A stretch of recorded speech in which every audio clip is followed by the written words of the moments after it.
Hey, this is Mike Casu, and you're listening to the Brute Strength Podcast.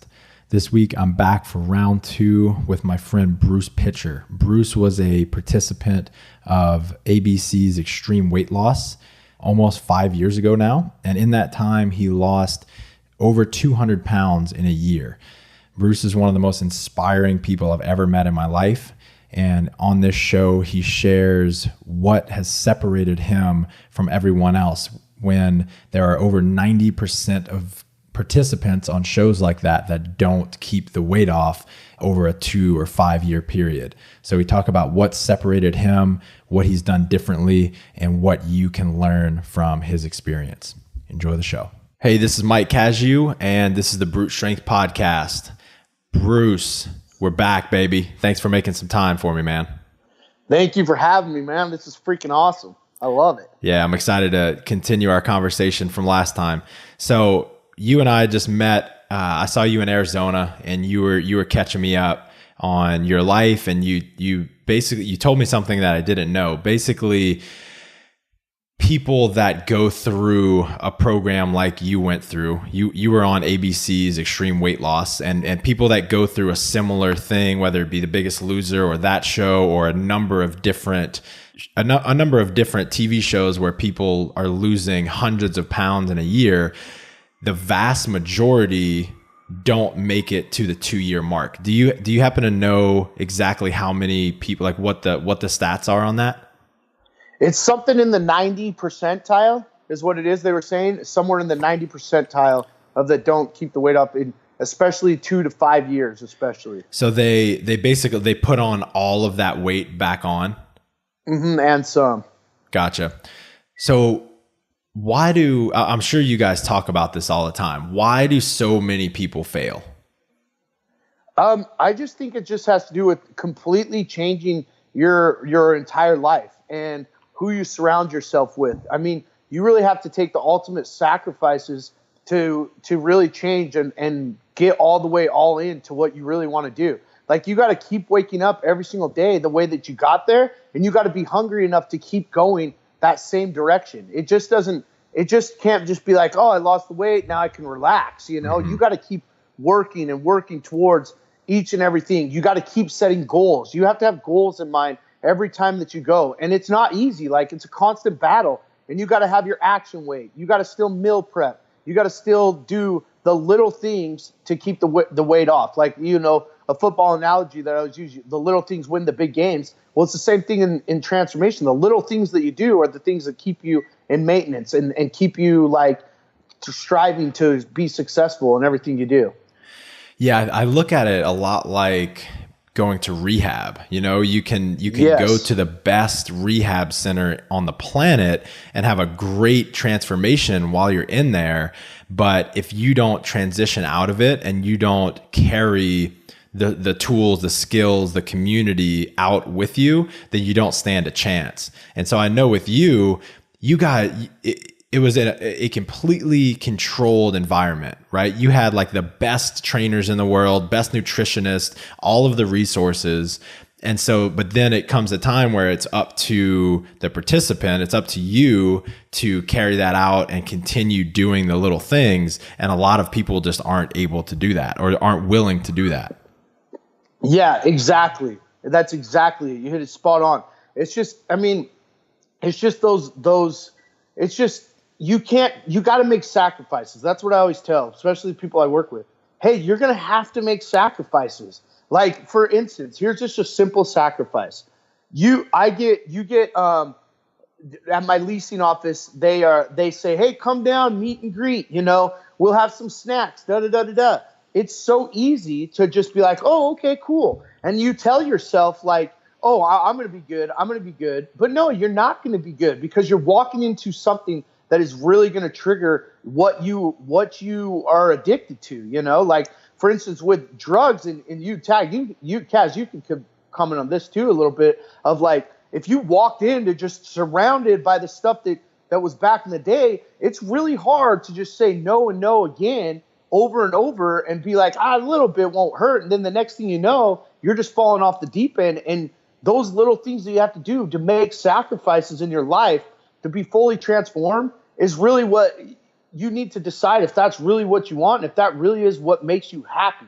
Like eating bad food or not going to the gym is such a 5 minute great time that it just sucks hours later or days later, So yeah, I love this concept of it's easier to change your environment than it is to change your mind.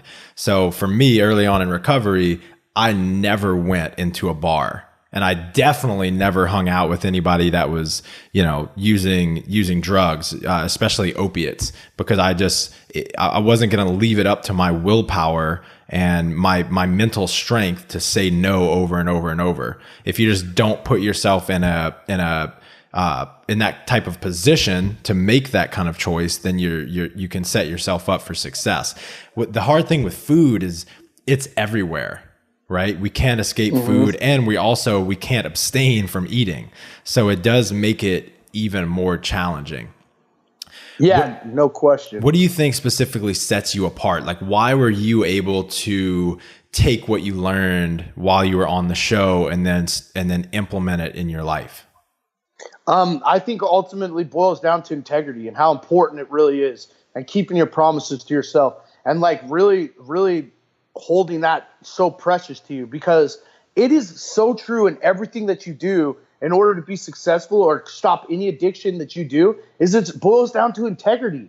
I mean, if you have integrity to yourself and you commit to yourself and you keep your promises to yourself, you're going to see it through. There's going to be bumps in the road and there's going to be times where it doesn't happen, but you are like, you know what? I'm better than this. My integrity is better than this. I'm a better person for this. You know what I mean? And I think about those things every single day of like what I do for a living, what I don't want to do for a living, what I don't want to do back in, when I grew up. If this weight is on, if this weight and everything goes back to what I was doing before, I don't get the life that I'm having right now. I don't have the wife that I have right now. I won't be able to, if I did get married someday, wouldn't be able to be the father that my kids deserve, and they would be more like what I went through as a kid of just like, what the heck, you know what I mean? Mm-hmm. And I think that drive in me is the biggest thing that keeps it, because that is my drive. That's what drives me every single day is keeping my integrity, knowing my why. And with that drive, it just like propels you. Because when you have a drive for anything and you're so driven towards it, you can accomplish anything. It doesn't matter what's in your way, because you're so driven, you're just going to knock it down, And I shared that one thing with you one time, Kaz, and it couldn't be any more truer. When you're driven towards something, and all of us have been driven towards something in our lives because we've achieved it, whether it's in transformation, whether it was helping somebody set up a banquet, whether it was helping somebody do this or that, or I needed a paint, as simple as a painting I needed to do. When they had that drive, they were unstoppable. There was nothing that was getting in their way. And so that's what I always try to do, is stay driven as possible, because motivation comes and goes, and motivation sucks in a lot of ways because of that. Because it's like, I get asked all the time, how do you keep motivated? It's not necessarily keep motivated. It's driven. I'm driven, and I want to keep my integrity to myself. And that's the most important thing. And what's the key difference there between motivation and drive? Because motivation, you're trying to rely on something. You're not like, it doesn't keep like something you going. External? Yeah, external out there kind of thing, where the drive is burning inside of you. Like you literally wake up in the morning and you can feel it. And you can look in the mirror and just be like, oh, I got to get to that goal. Like you can barely stand it, Where motivation's like, oh, let me look up a good quote today. You know what I mean? Oh, yeah, that quote's great, which is great. Don't get me wrong. Great quotes are great. You know what I mean? But it's like, oh, yeah. And then you go out for a day and it's like, oh, that kind of wears off because you tried to rely on that motivation. You're relying on somebody else to motivate you, Right. Where driven is inside of you. Like that's all you, like you are driven to get that way. Right. So you've just gotten in touch with your own personal purpose in life, right? Yes. And you're very clear about that, and you remind yourself possibly daily, all the time. No question.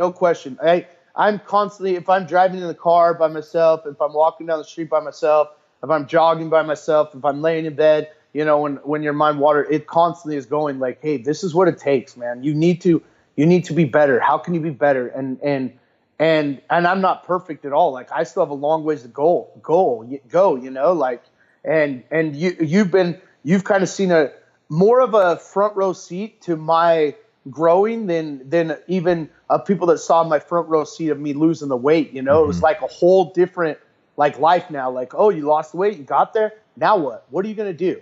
You know, like what are you gonna do? You need to still work your ass off every single day. So. Yeah, it's got to be a constant progression, because if we're not moving forward, we're moving backward. And yeah, I definitely have seen you take that drive and passion for what you got out of being on extreme weight loss and just transferring it over into all of these new opportunities and things in your life that are presenting themselves. Yes, exactly. So you're coming up on the 2-year mark, which it sounds like over 90% of people don't make it to. What have been some of the most challenging moments over the last couple of years, and how did you get through them? I'm actually coming up on 4, Kaz. Oh, no shit? Yeah. Oh, well, damn. I don't know why 5 is the ultimate. Yeah. Oh, 5 is the ultimate. Okay. Yeah. So we're real close, like 4, we're at 4.5. Gotcha. Okay, that's what I was mistaken. Yeah, you hit 5. When do you hit 5 years? I'll hit 5 years in May. Okay, gotcha. So what have been some of the most challenging moments for you, and how'd you get through them? You know, the most challenging moments were probably after the year was over, and then finding the normal regular of like how much do you really have to work out. And then like people saying you're good, you know, I feel like that's been the biggest challenging moments is like, it's like you were saying, food is everywhere and it's always a constant impact because we worked out so much in the show. That was one of the hardest things for me to do was to be like, why am I not doing more? Why am I not doing more? I mean, I've had constant conversations with you about that. Like where I've been like, dude, I got to go do like an hour workout right now, like an hour sustained. Remember how I used to call you and be like, dude, I gotta go. I gotta work out for like an hour, 2 hours, you know, and it took a long time for me to really comprehend, like, you don't need to do that. You need to just do some smarter training and then really like being able to adapt to how to make decisions and what are trigger foods and what isn't a trigger food and like staying as close to that. That's been my biggest struggle. And don't get me wrong, there's been a couple times where my weight has gone up and I'm just like, sheesh, man. And it's so easy to get back in that habit. But over time, you just learn you really can't do some things anymore. You know, like you just can't do that. So it's crazy, man. I don't like go to as many activities now as I used to because it has nothing to, you know, some people say, well, be stronger. You mean like events and stuff like that? Yeah. It's just like, if I plan events, it's not going to stop. I know myself. I'm going to go there. I'm going to have a hell of a time. I'm passionate in everything I do. So when it's an event, I'm going all in, you know, and then if there's another one in a couple days, boom, all of a sudden then I'm 2 days, 3 days in a row. And it's like, crap, dude, you know, like you're just falling right back into what you were. And then you have no wiggle room. And it could be, that's how slippery of a slope it can be of like, you could just go all the way back, you know? You can't take off a week. You really can't. You just can't. So it's been struggles at times, especially when you go on vacation. You know, you learn to pick your moments and you set up a game plan for it. Mm-hmm. So yeah, what have you learned? Yeah, what kind of strategies have you learned around traveling and vacationing and stuff like that? Like what has your game plan been? So on that, you can get a workout in no matter what, wherever you are. And especially if you're at a hotel, there's always a hotel gym. So you can go do something. Or you can go outside and you can do some kind of cardio thing. And then breakfast has always been the easiest thing to stay on plan, no matter where you are. You know what I mean? I always feel like that's so easy to go get some eggs, you could tell them to get you a baked potato. You know what I mean? Tell them not to put butter, just whatever your macros are for that time, and then make it easy, you know, and then have some coffee, boom. And then you're set up for success. Then for lunch, it's so easy to get a protein shake wherever you are. You know, you could bring your protein or however you want to do it. And then you have two meals, boom, 2 meals down. You've ate healthy. And then for the third meal, you might have everyone has a chicken breast like you can do that at any restaurant or anywhere like that. And then boom, then at the nighttime, you let yourself have a good time. So then it's like, but the thing is, if you go in with that kind of game plan and it boils back to integrity, you kept your integrity to yourself. Like even on a cheat day, if you plan out your reward meals and you eat whatever you want in those reward meals and you stay in your thing, you can still tell yourself, I stayed on plan. I didn't get off plan. I said what I was going to do and I did it. And then I knew the moment I get home, I have a plan. Like sometimes I'll freeze my food, prep my food before I go on vacation, freeze it. Then in the moment I walk through the door, I don't have to go, I have no food in the fridge. Boom, there it is. Pull it out of the freezer, de-thaw it, and I'm back on my normal schedule of being back home. And then it feels great because it's like I'm not in a panic. I know what I need to do. And you go to the gym and you're back in your rhythm. So it's like those are kind of the game plans and that I've made my mind at ease for over this time.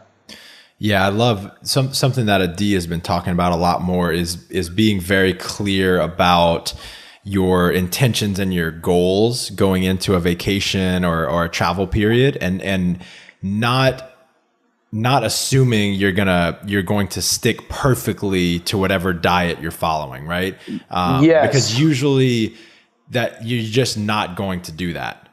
You're right. No. You're a little bit out of rhythm. You're out of your routine. And so you're going to need some level of flexibility. So if you say up front that I'm going, you state what your exact plan is going to be and say, I'm going to have some flexibility at dinner or dessert or whatever it is, then it gives you a little more leeway to still be successful so that you don't have this rigid plan. And then as soon as you make one mistake, you just throw it out the door and say, fuck it. Yeah, exactly.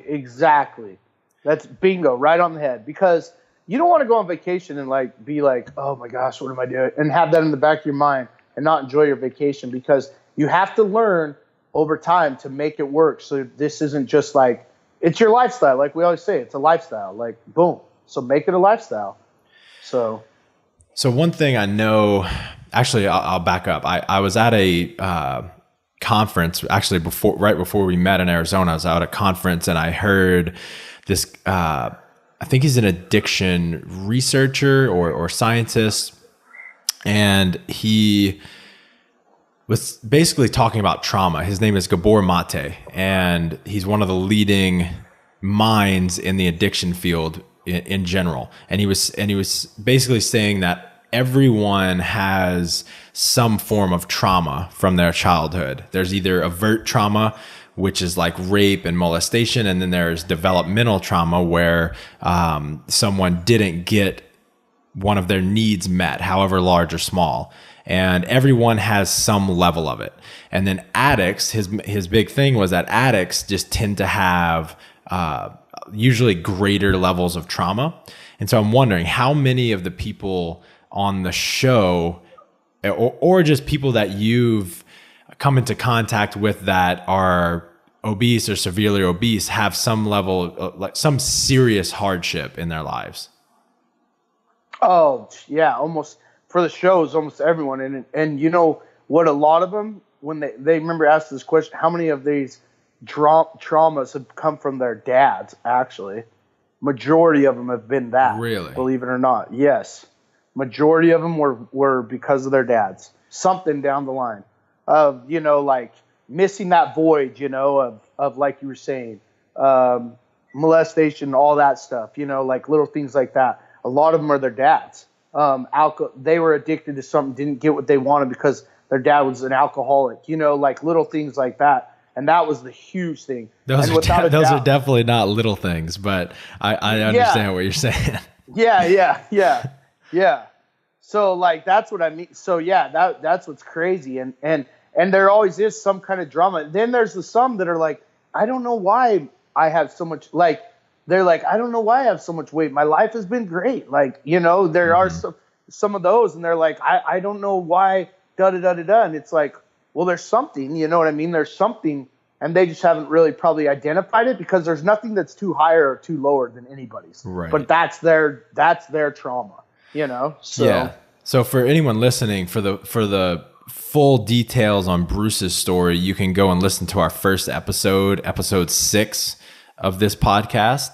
But Bruce, just for a little high level information, like how did you personally get through your trauma? What were the most helpful steps that you took? A lot had to do with religion, believing in God was a big thing. You know, I just always felt like anything that happened in my life, like he couldn't give me anything that I couldn't handle. So I always thought when I woke up every day, this is what I can handle this, you know, and you can live life to the fullest. No matter what happens, you can live it. You know what I mean? And the old saying is like, you get what you put into this world, you know, and a lot of the things is like, I felt like I tried to live as the best I can. And at the time I had no idea how I was living. And I think a lot of the times I didn't know anything different, you know, a lot of people just don't know anything different. So like, how was I supposed to think that my life was wrong? You know, so I just woke up and lived it normal, you know, and then when it all went down, I just started, you know, just keep getting better every single day and just not play the poor me card, not play the victim card. That's the one thing that I always knew to do is never play poor me, never play the victim card. And in the long run, that ultimately has paid off for me, you know, like, geez, I look at everything that I went through as a blessing. I say that all the time, and that I wouldn't change that for the world. Like I would not change my life for anything. And what I went through as a kid for anything, because I feel like the tools, the relationships, the things it's given me have put me where I am today. There's not anything that shocks me. There's not anything that like makes me like think that I can't believe this has happened. Like I just feel like that's what I was put on this earth to do is to be that guy, be that person for people. You know, I'm not the sharpest tool in the shed, but what I can do is bring like passion and a friendship and loyalty like there's no tomorrow. And if I didn't go through all of that as a kid, I would not have those attributes that I have now, if that makes sense. Absolutely, man. How important was it for you to share what you had gone through with others? Oh man, dude, that to me has been the most powerful thing ever. I had no clue, like literally I had no clue going through my year and then since of like that it would be this kind of impact. And that's why now when I go do public speaking and stuff, I have no problem sharing it. Like I went to a seminar thing and that's what they said is like, it's a disservice if you're not sharing with what you went through because people need to hear it. They're going to learn lessons from that. And so when I look at it that way, it's like, holy cow, that's true. You know, like it's going to help people. I had no idea that was going to be the impact it had. And through sharing it, it's been an awesome experience. You know, it gives people hope. And I was fortunate enough to have an opportunity to talk about it, you know, like a platform kind of thing to say something about it, you know? So it was great. Love it, man. So now you are, you know, we talked a while ago about you continuing to take this drive and this passion that you got while you were on the show and turning it into other opportunities and growing in your life. And now you've started to work with clients of your own who have similar goals. So how do you approach goal setting? And you call it the champ within, right? Yeah, the champ within. It's a 12-week challenge, and it's called the champ within. It's for people that want to lose weight. Yep, lose weight, whether it's 15, 20 pounds or anything like that. And it's just like I just like set these people up with like realistic expectations. And not only we're going to transform their bodies and stuff, we're going to transform their minds. We're going to transform the way that they are attacking life, you know, because a lot of the people I work with are successful people. You know what I mean? Very successful people. And it's like, and I try to tell them, man, look what you're capable of doing. You know, like, look at you did this, you know, some of them become principals, nurses, and you're like, you did all of that. You can do this. You know what I mean? And the drive that you had to get to where you are now is the same drive that you put into your transformation. And once you do that, boom, they're like a freight train and they're unstoppable. You know what I mean? They're starting to catch their moj now and like starting to see, holy crap, this is what I'm capable of, you know? Hell And yeah. it's like freaking pumps me up because it's like, I just am like, seriously, it's my passion, man. And you know what? For once in my life, I'm living my purpose, you know, like everything that I do in life now is towards my purpose, you know, working out, eating right. You know, I watch football because I take things from football. You can relate to people so easily. That's my excuse for giving away football, but it's like That's what you tell your wife. Yeah, that's what I tell her, you know. But it's like I'm living my purpose to all that passion, and it's so much fun to help these guys along the ride, and just like to say like, hey, do this, try this, you know, like, and it's just been the greatest thing ever, and I have no problem. Like it's 24/7 access to me, and it's been no problem. I've never felt in these we're like week 10 in where I'm just like, holy cow, this is too much. You know, I have literally never felt that way. And that's when you know you're doing what you freaking love. And it is awesome. Hell yeah. So I really love the way that Chris and Heidi approached the conversation of integrity with you early on in the show and relating it to goal setting. You know, you and the rest of the participants, when you get an opportunity like that, like you have so much motivation to change. You have the best resources. You have all of the, like, you're going to be on a national television show. This is something that you've been trying to tackle for, many years. And now you have this opportunity. So you want to do like a million things at once, but they make you start out a certain way to set you up for success. So how have you taken that into your work with your own clients? Like, how do you do goal setting with your clients? Oh, we set up right off the bat the same way they told us: integrity. That is without a doubt. And I say, you're committing right now to this goal, and it's on you, and I say, when you commit to this and you set this goal, you got to see it through and follow it all the way through and commit. Just for some context, can you talk about the conversation that Chris had with you guys about integrity? Yes. Okay. This is great. So when he first walked in, the very first thing that we did when we met him is like, it was finals week. He surprised us all. They walk in. So Chris and Heidi walk in. They start talking. They don't even talk about nutrition or working out. And you're like, what the heck? Come on, man. Give us the inside scoop. You know what I mean? Like, what it's all about. And then he's just like, and Heidi, they're just like, you know what it boils down to? Is all you guys that are sitting in here right now, you have no integrity.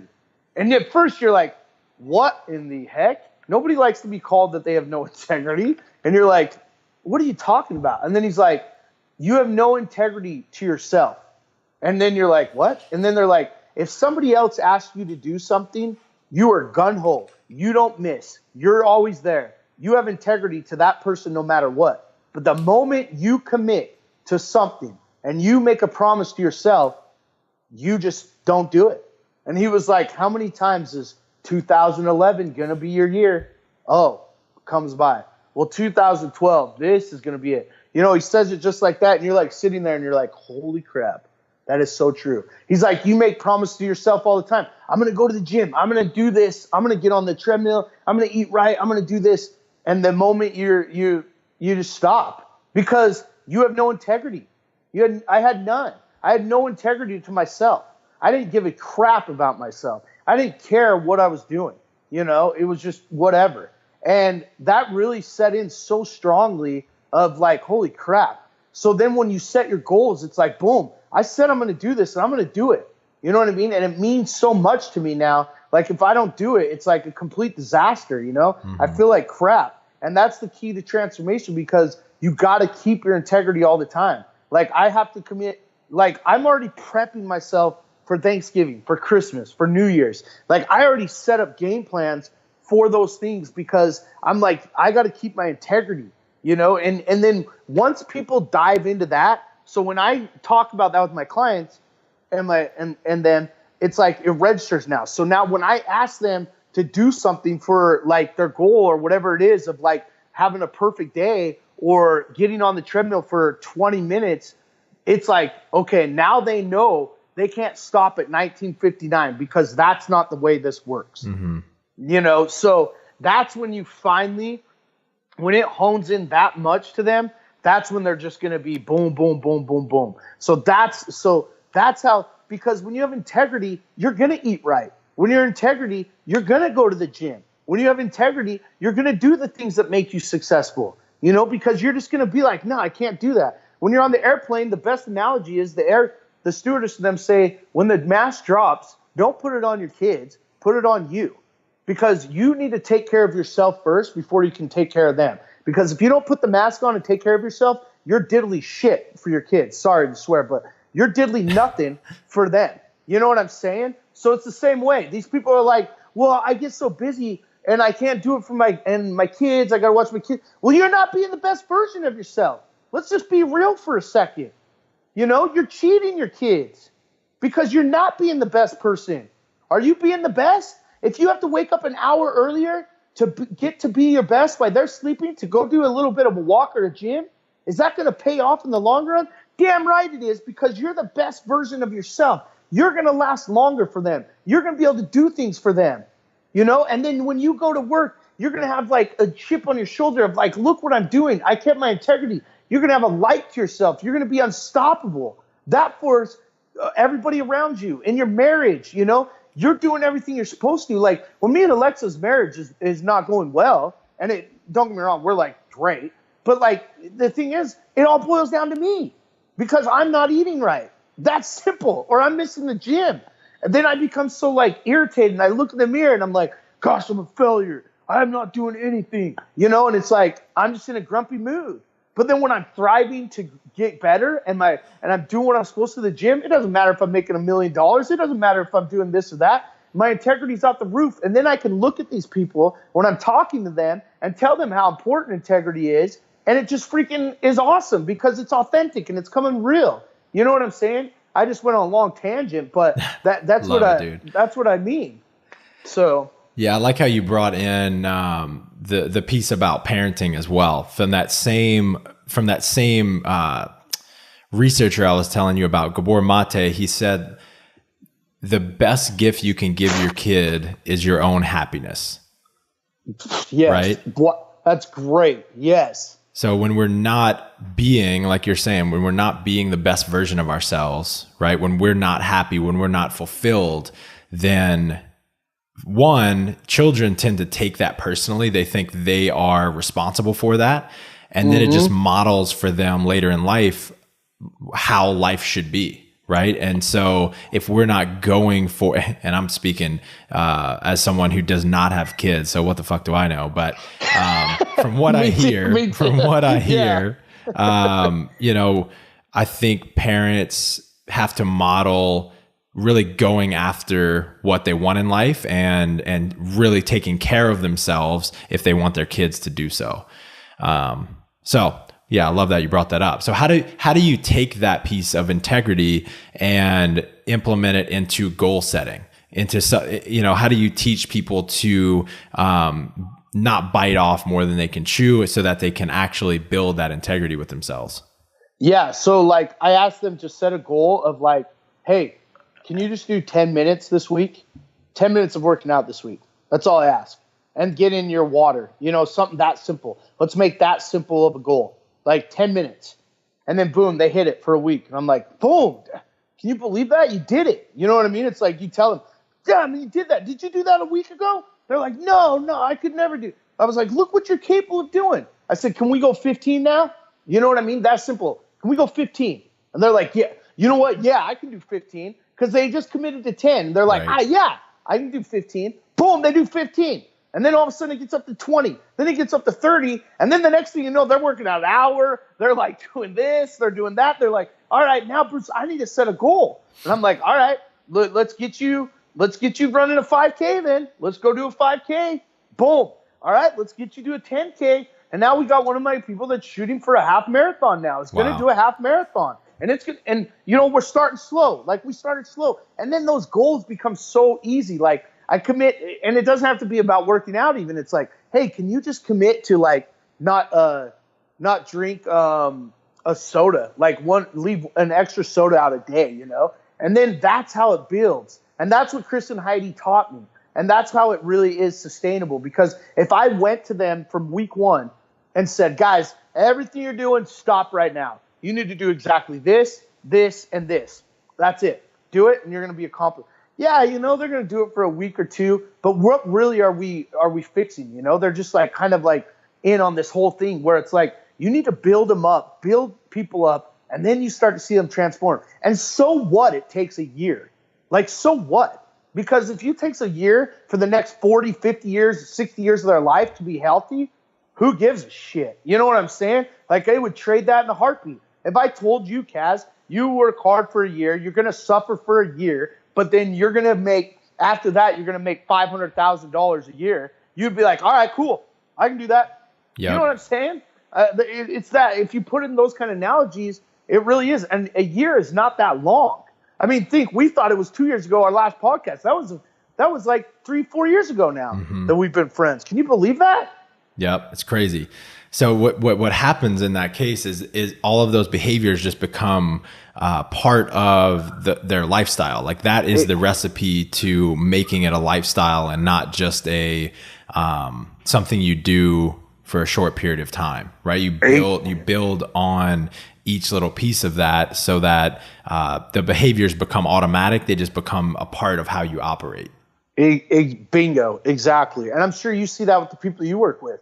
If they like just try to do muscle ups all right away, like I just got to get on the ring and start doing it. No, there's a progression. Actually, just start doing this right now. Do this consistently for me right now. Just do this. And then when you get to this, then you get to this. You know what I'm saying? Exactly. And that's the same way with weight loss and transformation. It's the same exact thing. So what do you do with people when they have a breakdown in their plan? So that's another great thing. I've learned from the best. So it's like you just tell them, let's clear integrity. You say, all right, when they come and tell you, say, thank you.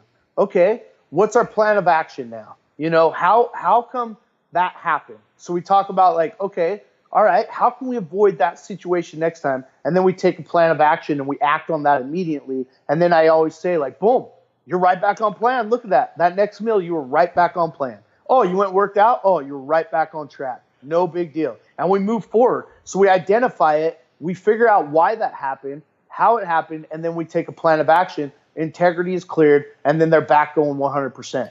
So basically, it's like just being honest. Yeah, you need to be honest with yourself. Got it. And then bringing someone else into it makes it so that it's not a secret and it's not controlling you. Exactly. And it can't be like Joe Schmo. It can't be your best friend, because your best friend a lot of the times isn't going to tell you like exactly what you like. They say, oh, your best friends will tell you exactly what you need to hear. Well, to a point, you know what I mean? Like, for instance, Alexa. It's horrible if Alexa tells me, Bruce, you cannot be eating that. Come on, you said, like, for whatever reason, now being married, I know now how that works. For whatever reason, you're like, do you not think I can do that? You know, like for some reason you put up a freaking wall. But like, for instance, Kaz, if you told me like, Bruce, dude, we got to get your shit together, or Chris or Jake, you know, like you guys tell me that, I'm like, okay, cool. You're right. Let's do this, you know, like boom, you know, and so that's kind of how it works. Like, and I'm that to these people, you know, now, and it's freaking awesome. So what have you learned about yourself since coaching other people? What I've learned about myself is, I think for a longest time, I wondered if I really could do that, you know, like really what my purpose was like on earth. I was kind of searching for it since the show. I think people thought I had it figured out, but I kind of didn't. And I was so nervous to start something like this, because I think I swear I talked to you a long time ago, Kaz, about doing this, and I never just came through and did it.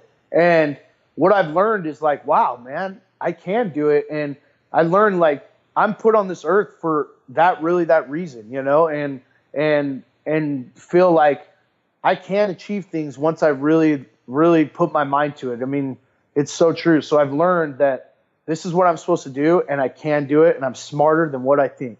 and what I give myself credit for.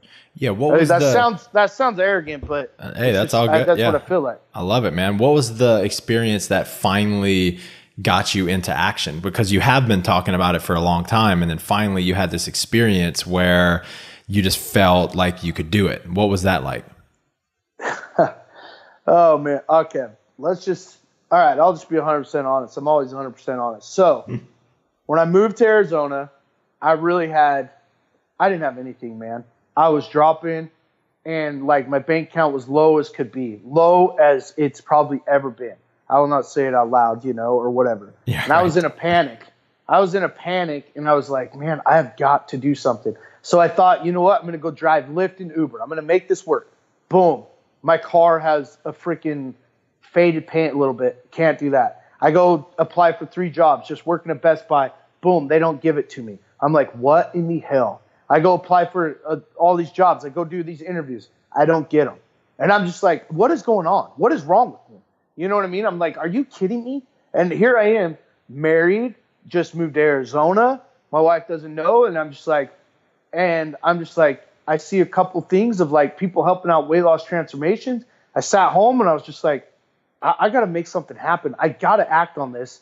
And if I don't do it now, when am I ever going to do it? And I didn't go through everything. Like we talked about the speech. I didn't go through everything what I went through to go work at the gas station, back of the gas station, Like that would be a disservice once again to everyone. And it just made me just go, dude, you got to do this. And I just made a video one day and put it out there. And I had no idea it was going to go this well. This many people sign up. And now it's like, I believe in it. I believe in what I do.